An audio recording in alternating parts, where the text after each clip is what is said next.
பண்ணுறேன். So yeah, hello guys.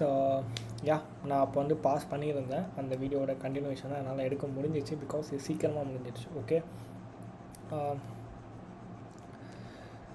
நான் சொன்ன மாதிரி இதை ஃபுல் ஸ்க்ரீனில் யூஸ் பண்ணலாம். வேணும்னா நீங்கள் வந்து இதுவும் ட்ரை பண்ணிக்கலாம். லைக் கொடுத்துட்டு ஜஸ்ட் உங்களுக்கு தேவையான திங்ஸ் ஃபுல் ஸ்க்ரீனில் போய்ட்டு நியூ ரெக்கார்ட் திருப்பி என்ன நீங்கள் கொடுத்துக்கலாம். எனிவேஸ் நம்ம பேக் கொடுத்து வந்துடும். ஓகேவா? அது எப்படி டெவலப் ஆகிருக்குன்றதை பாருங்கள். இதுதான் அவுட்புட். மொத்தமாக இவ்வளோ தான் தரும். ஓகேவா? மொத்தமாக என்னென்னு பார்த்தீங்கன்னா, நமக்கு LFI பேட்டர்னு, லைவு, காவ் டூல் வந்து ஒரு வே பேக் மாதிரி இன்னொரு டூல் சொல்லலாம் நம்ம. அதோட அவுட்புட் லைக் 10 பாயிண்ட்ஸ்லாம் எடுத்து தரும். வே பேக்கும் நான் அப்படியே போட்டு காட்டுறேன். வே பேக்கோட அவுட்புட் இது. அப்புறம் பேரம் ஸ்பைடர், பேராமீட்டர்ஸ் மட்டும்